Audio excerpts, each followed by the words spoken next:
Hello, hello, hello. I am excited to be back tonight. And as usual, I need to do a quick check to make sure that I am actually recording. I'm just checking my phone.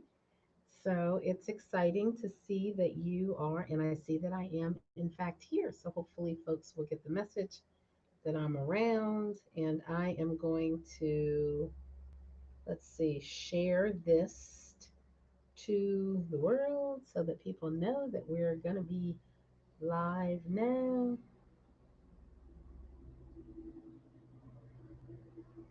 And one more place. Um, so I am excited to be back. I haven't been numbering these, but I'm going to go back and figure out. What I do know is that I started going live in November and I've been very consistent. So I want to say that this is either number 10 or 11. I know that there was one week that I went live on Thursday instead of a Wednesday, and there was a week that I went live twice. So I just really believe that when you set a goal, that you need to congratulate yourself and just be grateful for whatever progress you have been making towards your goal. I want to first of all say that I'm on a new platform tonight. I am live streaming on Riverside, which will be the studio host for my podcast, My Academic Life, the podcast, which it still looks like it's a good chance that it's going to be streaming in February. It might be February 28th, but it will be in February. So I'm super excited about the guests. This week was very productive for me. I actually had two interviews, so I now have four episodes completed and two more in the works that will be recorded in the next couple of weeks. So tonight's topic is something that came about for two reasons. So I want to share a little bit about what I'm talking about tonight, and I want to share why that topic is important. And then I also want to do some housekeeping, share some information about what's going on. I want to thank those of you who participated in the poll that I offered in my community post tab. I asked what topic you were most interested in for this week.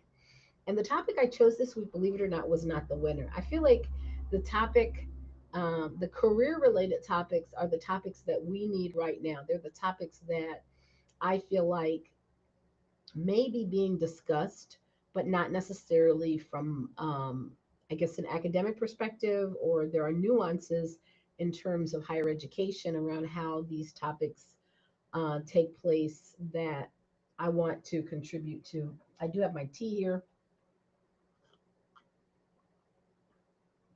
I found that when I was teaching, the same thing would happen the minute I would go live to teach. 5 minutes in, it's like my voice is getting acclimated to talking, and my throat wants to remind me that it doesn't, that it's dry. So the topic that I chose tonight, and I do have my notes here on my iPad, has to do with toxic work culture, and I'm really talking more specifically than toxic work culture. I actually have a little media. I just want to share. It says playing live. Uh, Maybe it is. I don't know if this is showing you all or not. Enable top. So of course I'm learning how where things are in this particular. I don't know if you're seeing this or not. Let's see.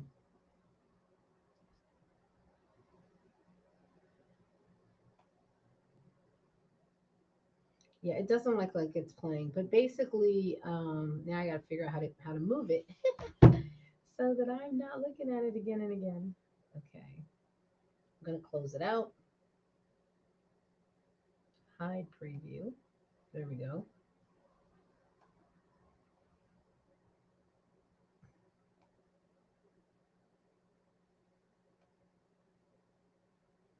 Yeah. So I want to back up and, as I said, talk more about my plan for tonight and why I chose this topic. So the topic is really about surviving a toxic work culture, and at least that's the overall umbrella. The more specific topic is, if you looked at the image in the thumbnail, if you have a toxic boss, or if you work in a system where the leadership is toxic, or if you are struggling with coexisting with a colleague or a group of colleagues who are toxic. And what do we mean by toxic? So the word toxic means dangerous. And in this case, it means it is, there's an element of this thing or this person or this situation that's causing you harm. So we could say so we're not talking about they make you uncomfortable. We're not talking about you hate to see them coming because you're irritating. We're talking about working with this person literally causes you um, major mental um, symptoms, anxiety, depression. I think anxiety is the most common. And this happens a lot of times because there is something that situation encountering that person is triggering something in you, either previous experiences with that person or previous experiences with a similar type of situation or a person like that person. So I'm realizing that my camera today, I have a dual monitor and my camera is over here. Today, it seems like for some reason it is recording through my laptop, which is fine. I just got to make sure I'm looking at you at the right place. I wanted to say that this topic is really important to me because I've had a number of situations in my career where this has occurred. And I feel like the reason I wanted to do this channel is I felt like I wanted to be a person who was going to be talking about topics from a very authentic and vulnerable situation, and that I could be the support that people need. Um, because when I was in that situation, I didn't have anyone that I could talk to that would be able to um, remind me or validate the ways that I was feeling and the negative emotion, the negative consequences of the ways that I was feeling. So I say that because one of the things that I've recognized lately, because of the climate that we're in, really everywhere, but particularly when you're at work, where we spend so many waking hours at work, we really need to think about how we are going to process what we're feeling, because over the long term, it's just not sustainable.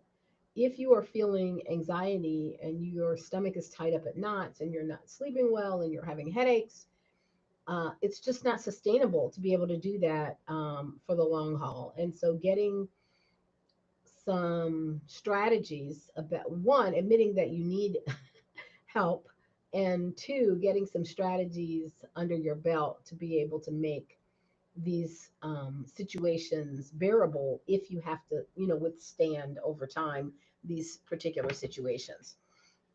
So I'm going to look at my notes here. So, how do we take back our power when we are in a situation that feels hopeless and we're sad or mad or anxious or worried every time this particular scenario happens? So, if we're constantly stressed and doubting ourselves and walking on eggshells, it's going to exacerbate how we're feeling. And over time, those feelings are going to escalate, and then we're going to feel worse. And when it comes to educators, I think it's particularly dangerous because many of us, especially those of us that are, well, I was going to say if you're teaching in higher education, because you are responsible for creating a safe space for the students that are coming to you to learn whatever the learning objectives are for the course. However, I think this is also true if you're in K through 12. It's just as relevant. If you're in a job where you're responsible for caring for and making safe spaces for others, this could be true if you're in a hospital setting. There are a number of jobs or sectors where your ability to put your emotional response in context so that, or on pause so that you can help others, then this is going to be like a really important conversation for you to have with yourself, with your trusted mentor, with a career coach, with a therapist, or all of the above. In a toxic system, if the educator is feeling a certain amount of negative energy, then that's going to translate to the classroom. It's going to impact the classroom experience for those students who are the most vulnerable. And in addition to that, what I meant by the current climate is I think that what is going on in public institutions, be they, you know, at any level of education, they're likely receiving some federal funds and they're likely under a great deal of scrutiny because of what they have been doing, as they should have been doing, to create safe spaces for various affinity groups based on race, gender, class, religious affiliation, sexual orientation, all of which is currently under additional scrutiny and almost prohibited. There are a lot of people who I know on their channels would say, well, this isn't a political channel, but many of you all know, and I think it bears repeating if you're new here, which reminds me, I never did introduce myself. I just started in. Okay, so I got to do better. I will do better. So my name is Dr. Crystal Harris. I'm the founder of Pursue Higher Dreams Coaching, and we're a coaching firm for BIPOC professionals in higher education. We're primarily targeting individuals who may be mid-career, which means you've been in your job 5, 7, 10 years, and you're ready for a change. You're ready for a transformation. Maybe you're ready to leave. Maybe you've been trying to move up and it hasn't worked. Maybe you have moved up and you're not happy or satisfied there either. So there are a number of career issues that impact people who are mid-career that are currently not being it's not easy, I'll put it that way, to find the resources that you need. So I'm a career coach who really is trying to target the unique needs of people of color, but also the unique needs of people who are underrepresented, regardless of whether it's whatever identity construct it is. I am a private business. I am a retiree of the state of Illinois. So I don't feel any compulsion to say that I don't have a political viewpoint, or that I have no skin in the game, or that I don't have political opinions. It's not a channel where I expect to be discussing political policy, only because that's not my expertise. But there may be times where I would have a guest on if I thought there was one who had figured out yet how to interpret certain policies.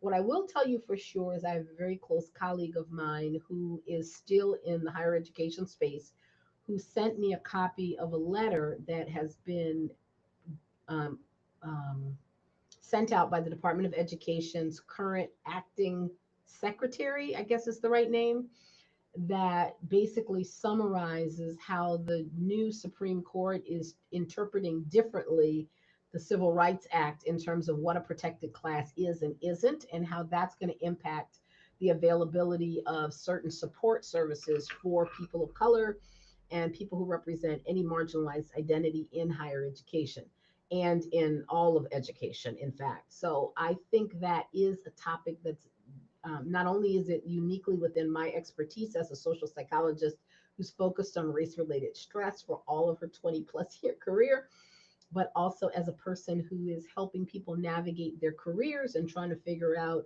can I even still teach this? Can I still even work here? Do I even still want to work here? And what is my next step to combat what is going on if it happens to be something that you believe is going to cause you to not be congruent with your personal values.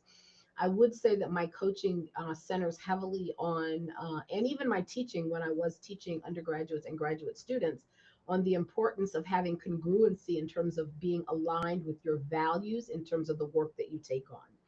So for me, as a person who's newly retired and is no longer teaching courses that I designed and felt very proud of and knew that they were making a real difference in students' lives, I'll be honest with you, if I were told that I needed to stop teaching those courses and I had 14 days to change what I was teaching, There would have been a time that the higher learning commission that accredits programs, if you say you're teaching a course and you need this course in order to get this degree, you can't not teach the course, and you can't teach the course just any old way. You can't change it at the last minute. That used to be the way things worked.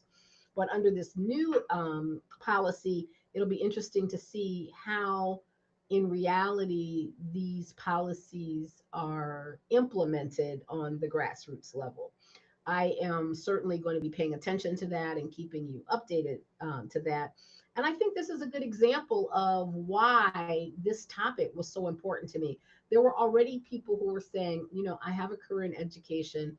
I feel overburdened. I feel overwhelmed. There has been so many cutbacks. I'm asked to do more and more every year for basically the same pay or marginal, not even a cost of living increase. And there's sure to be more of that. And excuse me, I'm also serving students who are marginalized and who have a heavy need for my time and attention in order for them to engage with the coursework, and who want to come to school to process other issues. And so there's a lot of emotional labor involved in teaching in social sciences, which was basically my area. So one of the ways this shows up is when you have a leader whose agenda is either one that you don't understand, you lack the ability to respect. It seems incongruent with either different things that particular leader has said, or that other leadership that's in your organization has said that you're working through. So when there's this incongruency, as well as lack of clarity. So, like on one week you want to do this thing, and on another week you want to do a different thing. So those are the types of things that create the foundation of this toxic work culture that I am speaking about. And so it makes your job harder than it really needs to be when there is that type of lack of clarity and lack of congruency. Additionally, sometimes it will take a toll on your confidence, because whereas you might be able to complete a project or an assignment or a task easily, effectively within your wheelhouse, you might begin to second guess yourself because there's information coming in from different viewpoints, different vantage points. I think that's another issue in terms of a more dysfunctional system. So I would say that a toxic system, a work system, is a dysfunctional system on steroids. So I think all groups go through periods of change where there can be a little bit of chaos, a little bit of disorganization, until that group reaches a stabilization. There's so much change in organizations now. And so as a social psychologist who's looked at groups and how groups change, and also how groups are stressed with and break down in communication during stages of change, I think it's really important to also think about how the leadership needs to change and be more flexible, more career, create more stability, in order for people to feel like they have that foundation to be able to tolerate some ambiguity in other spaces. And so when the leader is not able to, one, admit that there is this, I don't know, level of chaos or dysfunction that's going on, the leader's probably not going to say, I'm creating a toxic work environment. I feel like legally that would be a problematic. So I do think that we gotta be able to. I'm sorry. I just saw that there was a comment. Hey, Nika, thank you for joining. My new, I'm happy that I have a comment. If you are watching live, please say hello to me in the comments. It's allowing me to see how this new platform is going to be working out. So far I love it, but again, there's a startup curve. So what do I want to talk about today? Today I want to talk about what I think is commonly called in the YouTube world gaslighting. There are a lot of videos if you put in gaslighting, but the way I think of gaslighting is these are habits or tendencies of a toxic work culture that have certain manifestations, certainly certain ways that they show up, certain ways that they cause harm, and they all have certain solutions that can combat what they are. And today we're just going to talk about maybe the top two or three, And if this is a topic that gets a lot of interest, I'll do a follow up video taking some questions. So if you have questions about this, feel free um, to add it. So basically, what do I? So I've already said that basically a toxic work culture is any culture that's causing you harm, not discomfort, but harm. That really the living and working in that system is physically or mentally or psychologically causing you anxiety, sadness, anger, and that those negative emotional responses in yourself are creating a pattern where you are in fact unable to function the way that you know you're capable of functioning.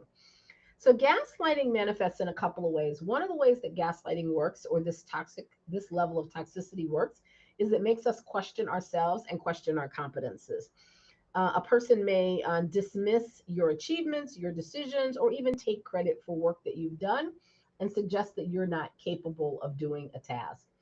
I want One of the ways that this showed out for me is that I once had, and I'm actually not going to talk because it's pretty clear where I used to work, and um, one thing I will say about the most recent experience that I had is that I know that when I got a boss who was an excellent communicator and was a clear communicator and was very strong in identifying sort of containers or putting boundaries around certain things and allowing you to come and ask follow up questions and was very consistent in terms of expectations. I think that that allowed me to be aware of how much I had suffered under the previous administration or the previous leader. I was fortunate in that in my most recent experience with leadership, my the leadership that I had was promoted and became the boss of my new boss, for lack of a better word. And so, if there was a problem where there was some instability, I always knew that we were still going to be like that values alignment and that expectation that the person's reporting to that level, the dean's level, were going to be getting similar instructions, clear instructions, consistent instructions, congruent instructions, to the best of his ability. Even though there were still a lot of changes and a lot of difficult things that happened during that season of my career and that person's career. But I want to go back before that because I actually had many bosses in the 17 plus years that I was in that one institution in two colleges. And I also had a corporate career, as some of you may know, in um, a manufacturing operations assignment in a company based out of Cincinnati, which I won't name, as a project engineer, and later went on to do some other things besides project engineering. But what I can say is that when someone makes you question your competence or dismisses your achievements or undermines your decision or takes credit for your work, there are a lot of things that you can do to help you. One, to help you regain your confidence. One is to document response that you're getting from customers or students or clients, and to share that with people widely. I think one of the things that goes on in social media that a lot of times, particularly as women of color, we don't realize is a lot of times people know exactly what you're doing all the time because they're stalking your social media. And you have to be able to use that tool of self promotion in a very effective and strategic way to make sure that people are aware of what is going on um, in your department.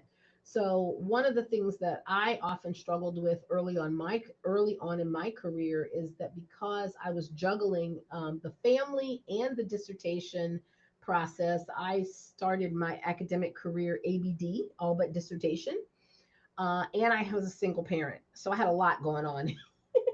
So a lot of times when people would say, "Well, did you do such and such a thing?" I would immediately personalize it and think it was my fault, and that they were then questioning whether or not I had completed something. And a lot of times I found out that that was their manipulative way of getting me to take on more work. And so I have never had a great memory because I've always been a person who was guilty of putting on too much and doing too much. One of the things I learned too late in my career is that that wasn't necessary and it wasn't what other people were doing. I think I've discussed that in another video, so I won't go there. But the other thing that you can do besides documenting your wins and making sure that you're sharing those, you can affirm yourself. Obviously, I think a wellness practice that I've also really always enjoyed doing is I write out. I used to steal affirmations, lists of affirmations back before the internet was like everywhere and we had smartphones. And I used to write them down and hang them on walls, either in my bedroom, in my office, at on campus, and even in my notebook. I've always been a journalist, so the front page of my narrative. So I love the idea that you can affirm yourself and your competence and your dreams and your goals and reinforce your leadership strengths to yourself every day as a set of affirmations. And at the end, I'm going to tell you about a product that I created, a journal called Thrive, and it's available now in the Thrive store. It's been available since last week, and it's on special for Black History Month for 1995. Um, so you can also seek external validation. I think there are people who love you and feel really blessed and grateful that you have done the work that you have done for them. And you should surround yourself with those people when you need it to get that pep talk so that you can be reminded of the badass leader that you actually are. The other thing that gaslighting and toxic work environments do is they make us doubt our perception of reality. Oftentimes, there are things that we have said or done that are twisted in ways that we didn't mean, intentionally or unintentionally. And there's this phrase that we used to have on campus called accidentally on purpose. So, and what I mean when I say accidentally on purpose, people are pretending they did things on accident, and maybe they didn't like wake up that morning and decide to do them. But when it happens, they don't mind the fact that they hurt you or that they said something to diminish you. And so, how that makes you feel is that you are imagining things or taking things too seriously or being too sensitive. There's a lot of people, especially now that this anti DEI movement is on steroids. There are a lot of people who will say, well, oh, I didn't mean it that way. You're being too sensitive. But one of the things that I think I'm going to talk about, I think it's going to come up again, but I'm just going to say it now while it's on my mind. I want you to know that you never allow people to disrespect you. I don't care what the policy is in the department, on campus, and even what the Supreme Court says. I said, you never allow people to disrespect you, no matter what the reason is. You may know that it's because of the color of your skin, but you have to hold them account. I believe that it's important that we teach people how to treat us the first time. And when they are crossing, no, not crossing, when they are appearing to intend to get close to a boundary, we have to show them what the boundary is and give them an example of what we're not going to tolerate as it's happening in the moment. And so that's a strategy. One idea that I have for a future session is to be able to role play some of these strategies. I used to love doing role plays in my classes on campus. And so it's one of the things that I want to bring to my YouTube channel. So trust your instincts. If you are being accused of imagining things or overreacting, you are not. Your instincts are valid. Your instincts are strong. If it feels off, it's likely off. And you can just flat out ask them, it sounds like you're questioning my integrity, John. I don't know why I said John. It's always a John or a Bill. It sounds like you're questioning my integrity, John. I said, would you mind clarifying what you meant by that statement? Something really open ended that gives them the opportunity to either repeat it or backtrack. And if they are backtracking, I would personally give them grace and allow them to do that. But what you can do is follow up in another way, in another scenario, so that you're not escalating that one situation. Because nobody wins if there's a standoff and if there is an abrasive encounter. And I think as women, and particularly as female leaders, we're very quickly accused of being, negative characteristics are assigned to us standing up for ourselves. But it's important to still do it, or at least make it known that you have taken a note of what has happened and that you will be following up. So trust your instincts, seek clarity, ask for clarification, and then and a lot of times people will backtrack because a lot of times people who are bullies are only bullies in secret. They don't have the audacity to be a bully to your face. but also build a support system where you can check out what's going on. This is another place where mentors and sponsors and allies, I did a video on that in the past, have been very, very effective. For me, a lot of times, and what I notice is that sometimes people don't recognize that you know better. And one of the things that I think also worked well for me in my career is I never let everybody know who I was close to. And I would often make time to build and deepen relationships with people outside of my organization and share information with them so that they knew that, I was in a meeting with such and such, and John was there, and John mentioned that such and such is a thing.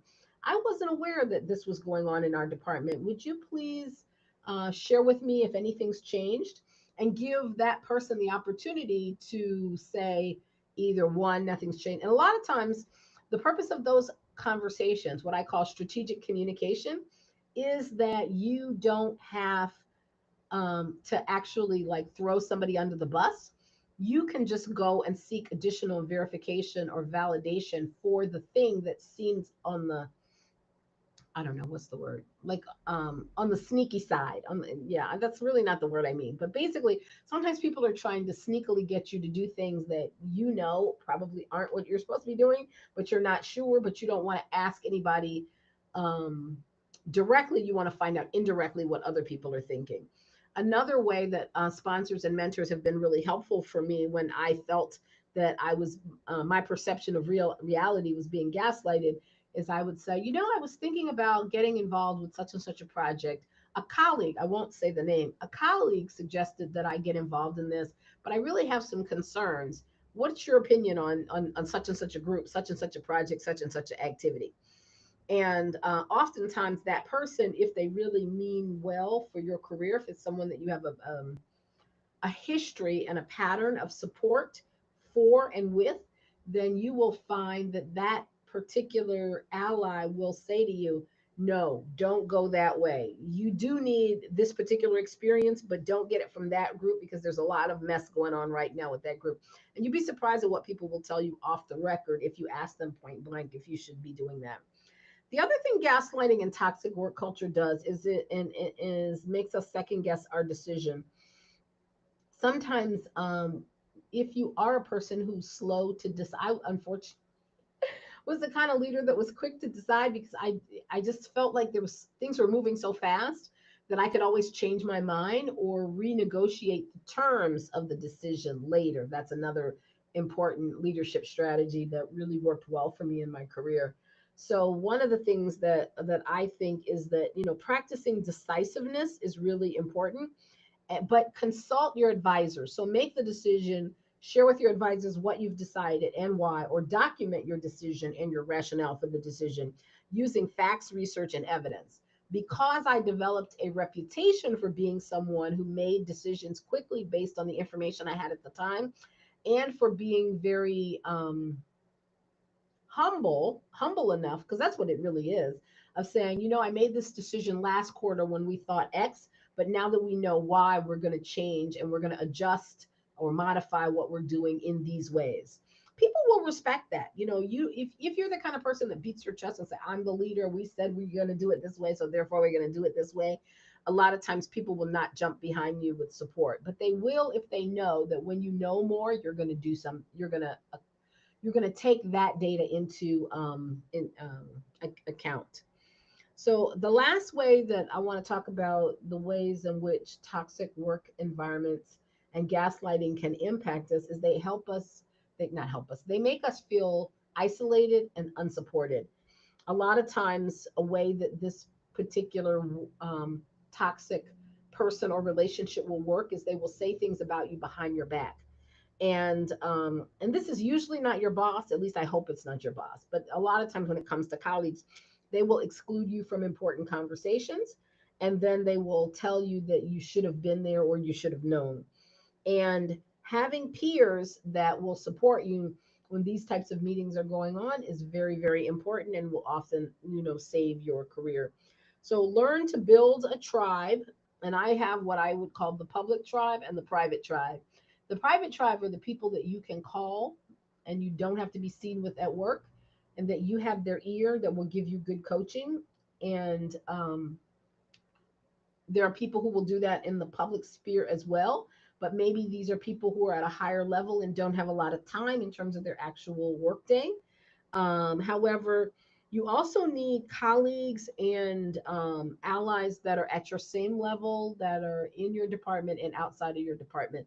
Oftentimes, I would try to mentor new faculty or part time faculty before I was a program coordinator, because I wanted them to know that I was willing to listen and answer questions and support them in a way that I didn't feel supported when I had started my academic career. So joining affinity groups, which we know won't be allowed anymore. Yeah, yeah. So I'm looking at the comments. It says not all the things. Thank you, Dr. Davia, for coming. Davia, that's right. I remembered how I'm supposed to know your name because it's the same, similar pronunciation as my son's. Yeah, document. So I love the idea of a private tribe. They will always have your back. Exactly, for sure.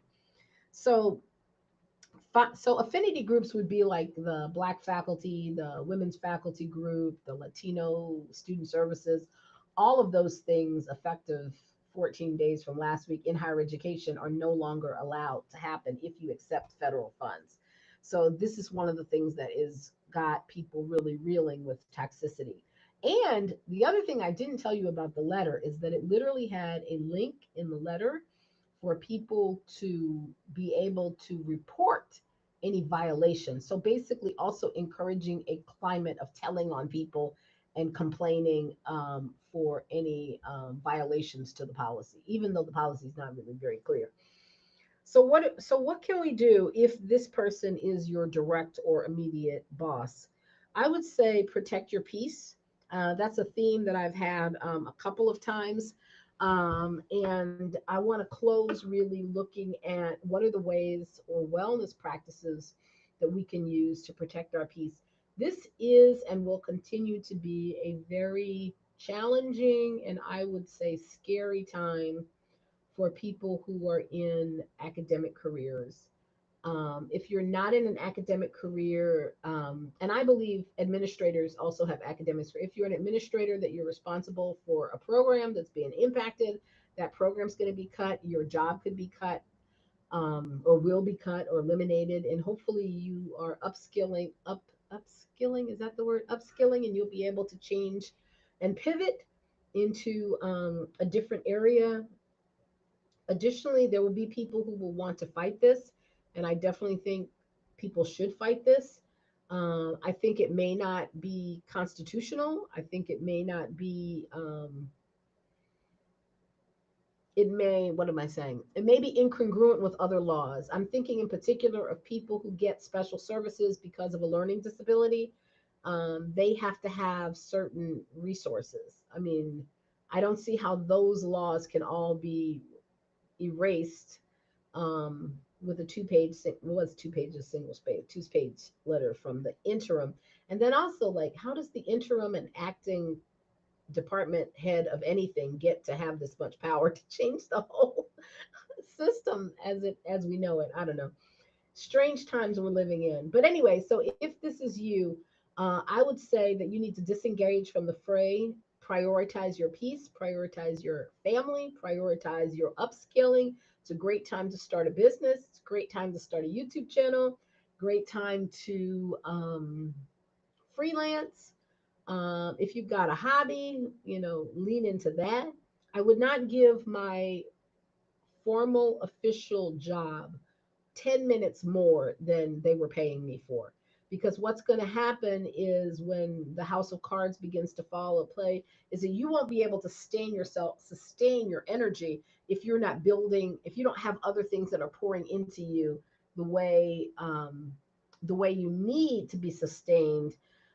If your whole identity is in your job, and for many of us it is, I think you gotta look at, is that working for you? I would strongly suggest if you're experiencing depression and anxiety and bouts of rage. I think rage, honestly, is probably the healthiest emotion of the three at this point.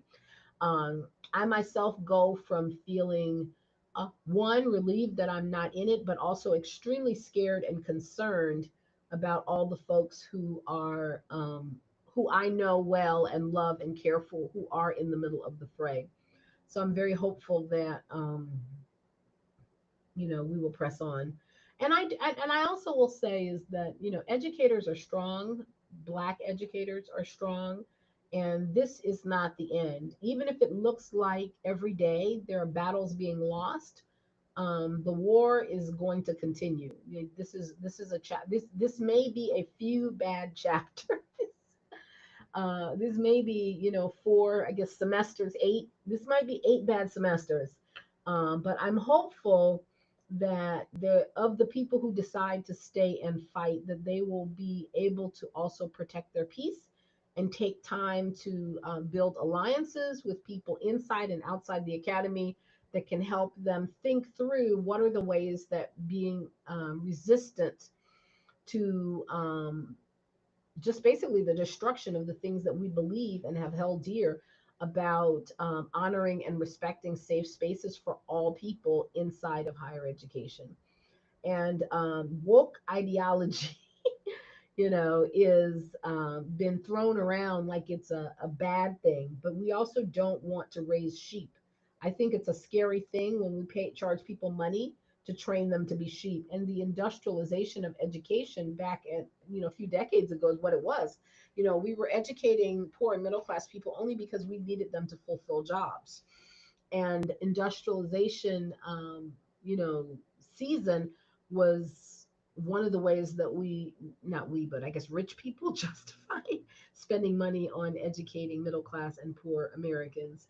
So this next chapter will be an uphill battle. And so it's going to be important to protect your peace more than anything. And that means pouring into yourself, not your job, not the reports. And I think about all the time and energy and years and things that we were doing that were just basically thrown away with the stroke of a pen. It's ironic. I was one of those people who hated actually many of those systems and didn't understand what they were doing and how they were adding value.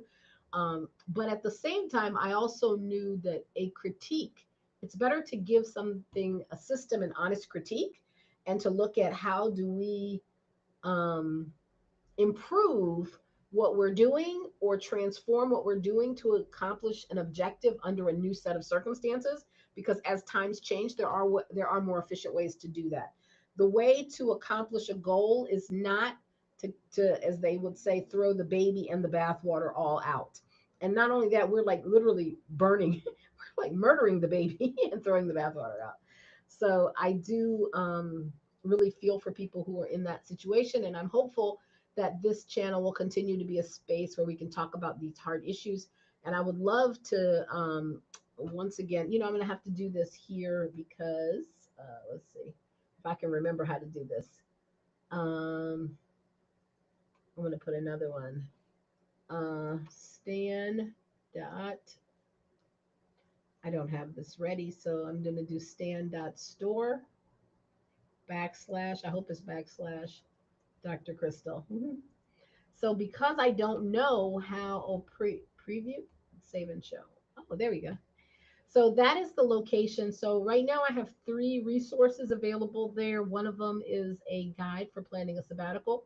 This is a wonderful time, by the way, for you to decide to go on sabbatical next year.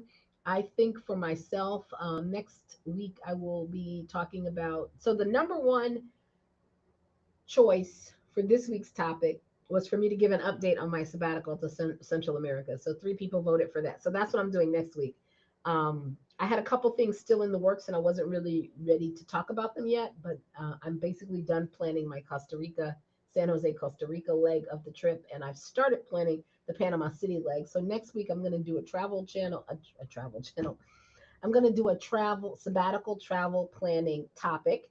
And I made a guide to help myself and others. Uh-oh. So at the Stan store, you can see that. And unfortunately, I don't have the screenshots, but if you go to the Stan store, you'll be able to see the covers. And I also have the Thrive Affirmation Journal, which is my latest creation for February. So let's see if I have any questions in the chat here. I gotta go back to the chat. I'm always nervous about using new software, but I think it went okay. Not great, but okay. So,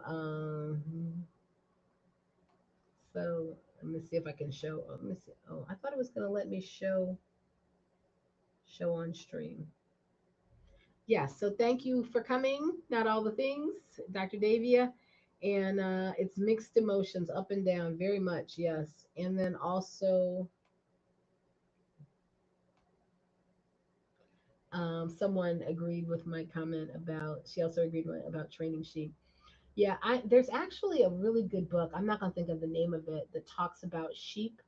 It's a leadership book, a very thin book, and it's like an allegory. I can't think of the name of it, but we read it in freshman seminar, and I often had first year students. We call freshmen first year students. I often had them come back and tell me years later, the only thing that I remember, or not the only thing, but the thing I remember most about your class is you telling us that we were being trained to be sheep. And basically, there are a lot of organizations where what they want is not you to have your brain on and to be engaged in deep thinking, but how do you get people to do what you want and just follow what you say. Mhm. Okay, so I have a question, Aneka. How do you foster those public and private groups? Well, personally, I am a person who loves being social. And so one of the things that I did regularly was I made a list of people, kind of like my dream list of mentors. And every month I would pick somebody off of that list. And I would say, I'm going to email one of these people.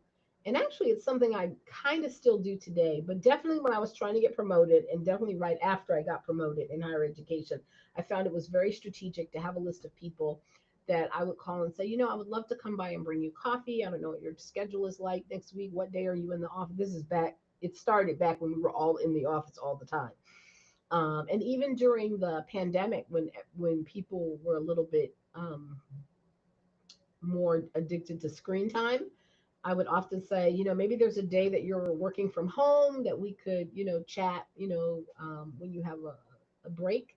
And I would love to, test some ideas, share with you what's going on um, in my career and some of the things that I would like to do and ways that perhaps we could collaborate. I think it's really important when you're looking at building an alliance that it be a mutual benefit. And sometimes it won't start out as a mutual benefit, but as you get to know someone, you will find ways to make it mutually beneficial. And a lot of times, especially if it's a person who's a couple levels ahead of you, they won't be able to necessarily tell you a lot, but you'd be surprised at the things that you will share with them, how that might help them in ways that they can't acknowledge. And so that was one of the things that I learned. When it comes to public groups, I was also the person that would like to say to a group of new faculty in particular, or new hires if you're in a non-academic space, I would love for us to get together and do XYZ. Would you like to go to such and such a meeting? Especially our campus was really big. Maybe we can get together and, grab coffee and then walk together to this side of the campus to go to such and such a meeting together. Or at the end of the meeting, we can walk back. I also took public transportation, super long commute.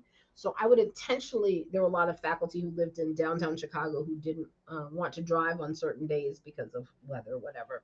I said, let me know the next time you're commuting and I'll bring the snacks and we can have a nice catch up on the train back at the end of the day. And people were very amenable to that. I think you have to be creative about how you can get time with people on a consistent basis. And I think once a quarter is probably the right frequency. I would say that I still have maybe 5 or 6 people that are at least 3 or 4 levels ahead of where I left in my um, career. The other thing that I would say, Aneka, that I think was really helpful is I was very active in a lot of professional associations. And so my formal network, when I would have the opportunity to like maybe play some type of a leadership role on on a committee, or I try to do short time limited, like We need to give away this scholarship money. We need people to read the essays. That's the type of stuff I would volunteer to do because ultimately you need to get involved and show that you're helping, but you don't want anything too strenuous. So time limited service opportunities was something else that really accelerated my career because it gave you an opportunity to get to know the person who was maybe chairing the committee and be seen as helpful and reliable to them, and then they would invite you to other things, and then when you all would get together once a year at an annual or regional conference, you would have the opportunity to just um, build into um, that particular friendship slash colleagueship.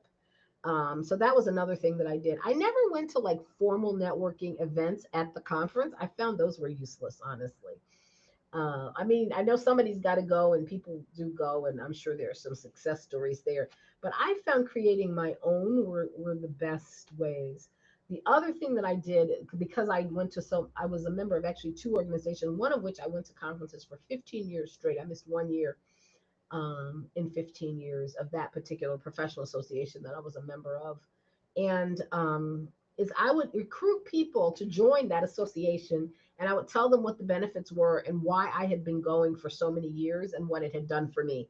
And then that gives you sort of, again, like an organic but also formal on purpose way that you can do things. And then the third idea that I will give you that was really helpful for me is that I would often nominate people for awards. Every once in a while, somebody would let me know that such and such had an award to give out, um, or a fellowship or grant money, and it was for a very specific limited time.